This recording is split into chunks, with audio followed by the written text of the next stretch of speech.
Hello everyone. Good evening or magandang hapon sa ating lahat. It's me, Melo Torrijas, aka Hula na Mami UC, and welcome to my vlog. So guys, tingnan mo si Jacob. So kami ni Jacob ay dito na sa bahay ngayon sa Kingsport, Tennessee. Umuwi na kami ni Jacob. Sa 4 na taon namin hindi umuwi dito sa bahay ngayon, nakakabalik na kami at dito ako sa maliit kong kwarto. Yan. At saka, wala kaming bed dito. So, yung gamit namin ay airbed kami ni Jacob. At pinabayaan ko siya na dito maglaro. Kasi, hindi pa ako tapos na hindi pa ako talaga nag-arrange pa sa mga gamit namin ni Jacob.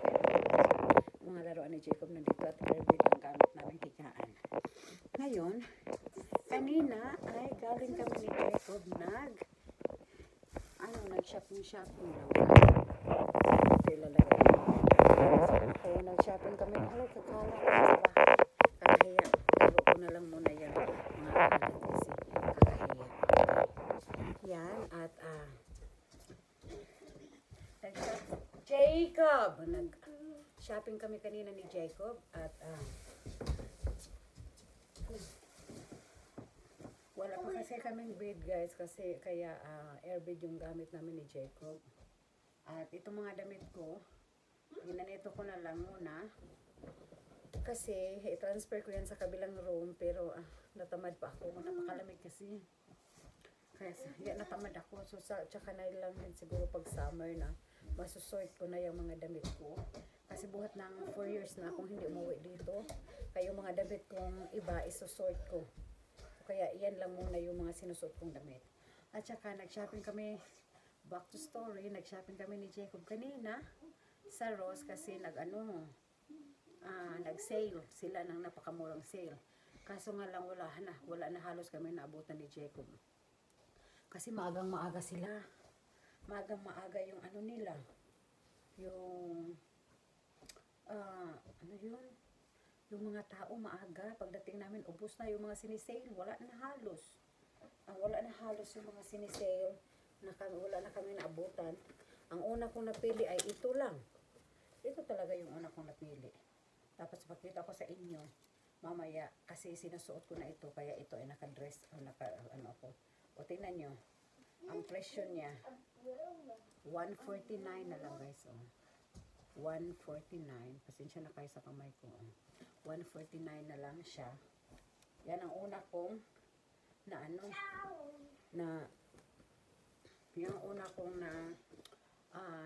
napili kasi naubos na. At saka yung mga doon, yung mga customer na dami nila mga binili guys, mga 3 mga cart, mga ganyan. Kaya doon naghintay ako na sila na mag-check out kasi where is the remote na? Naghintay ako mag-check out sila, baka mayroon silang hindi bilhin ba. At talagang meron silang mga hindi binibili guys. Ito, kaya itong mga sinusuot ko, ito mga sinasauli na nila ito. Ito ay supposed to be yan, $79 yata ito, 9 West. Pero sa Ross, ewan ko noon ang price niya magkano, basta yung ay 79. Ngayon ay sinisale na lang nila ng 349. So, $349 na lang. Yan. At ito ay isusuot ko. At sinuot ko na sila lahat at nagkasya naman sa akin kahit mahigpit ng konti. At ito, konting push lang. At ito guys, ito.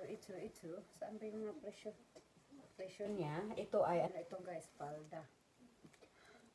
Pakita ko na lang sa inyo mamaya yung akin, so, sinisale siya ng una, $249. Yung una, $249 siya. Tapos, nagiging 0.49 cent na lang. So, kasi sa $249 hindi siya nabinta. So, sa 49 cent, binili ko na. So, yan. So, tatlo na. Ito naman, damit ni Jacob. May nagbigay lang sa akin na babae kung gusto ko ba daw para sa anak ko.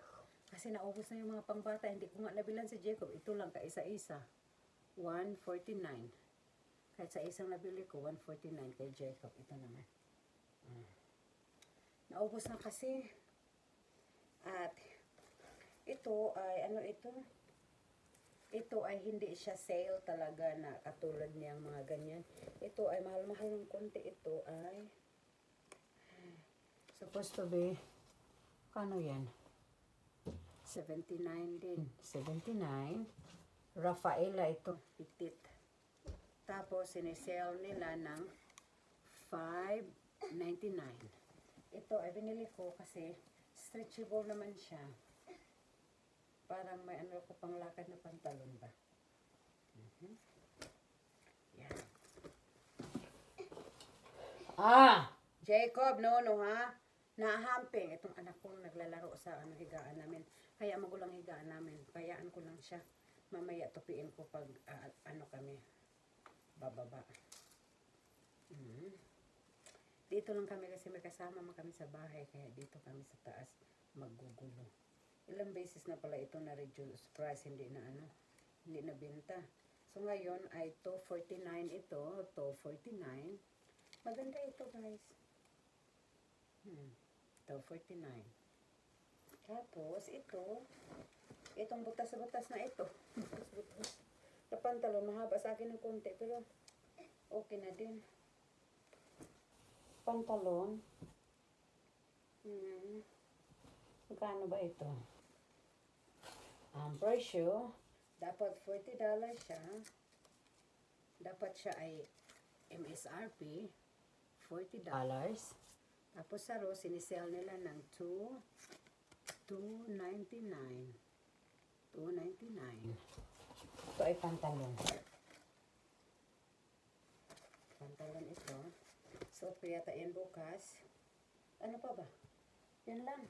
Ito, pambahay. Hindi ko na ito sinusukat kasi pambahay lang naman siya. Itim na t-shirt.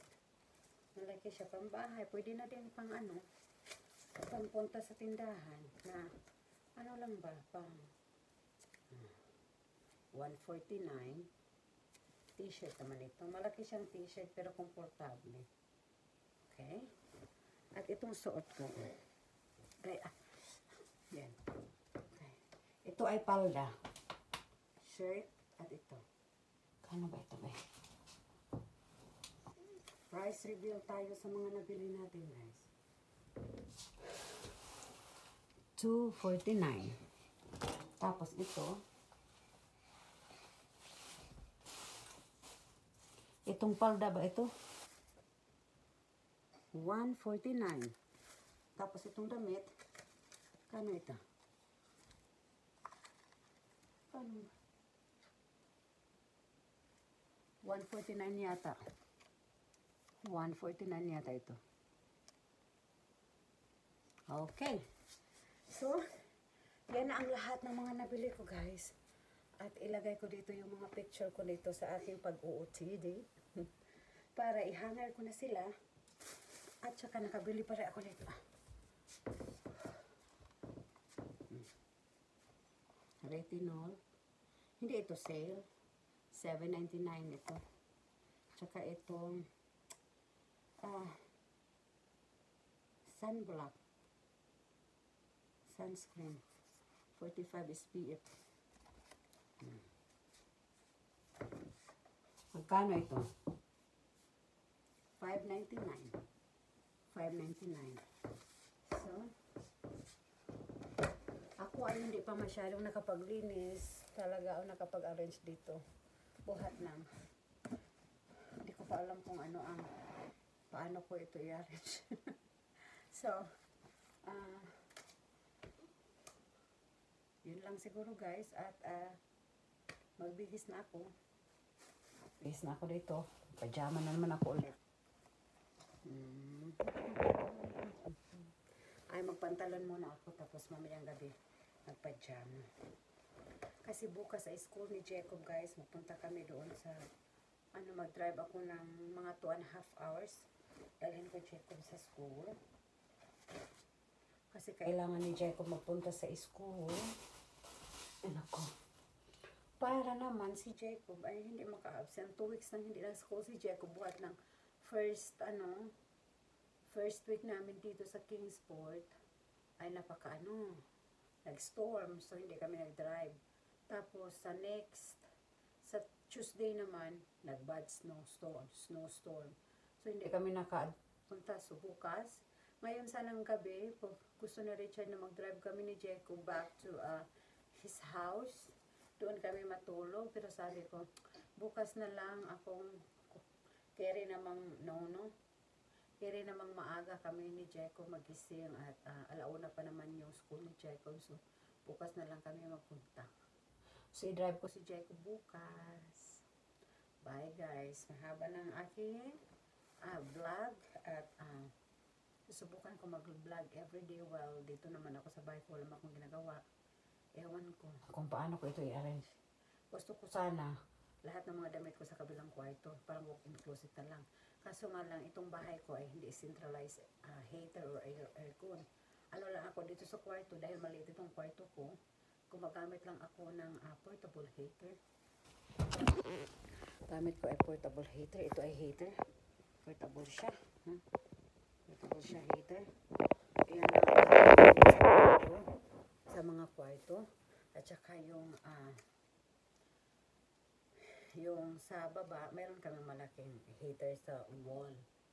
So, at saka bilang kwarto sa baba din, meron ding portable heater katulad nito.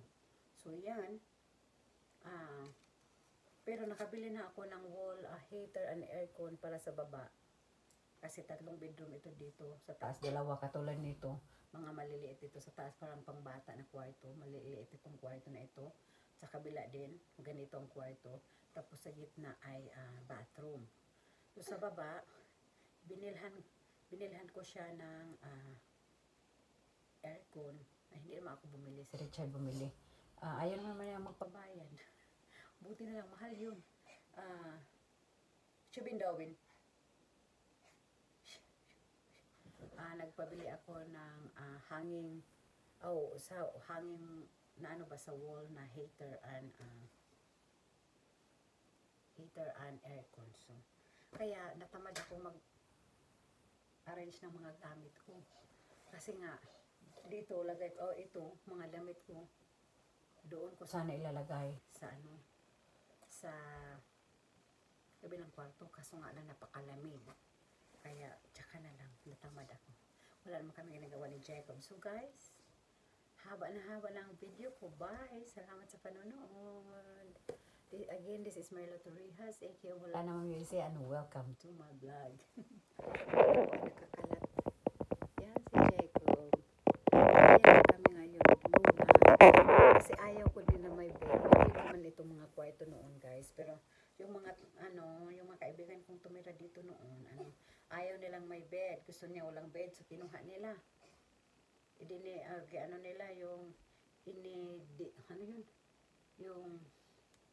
Yung inano nila ba? Disassemble, o parang ganyan ba?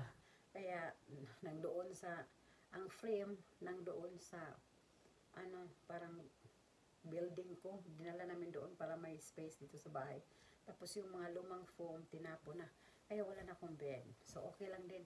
For now, ayaw ko ng may bed. Kasi itong buhat ng anak ko ay maliit itong kwarto na ito. At ang anak ko ay mahilig sa talon-talon. At saka may nakatira doon sa baba, kaibigan ko. So, ayaw kong munang may bed. So, gusto ko na lang mag-airbed na lang muna kami. Kami lang naman ni Jacob. Hindi naman ako masinan. Sanay naman ako sa sahig matulog. So, yung anak ko.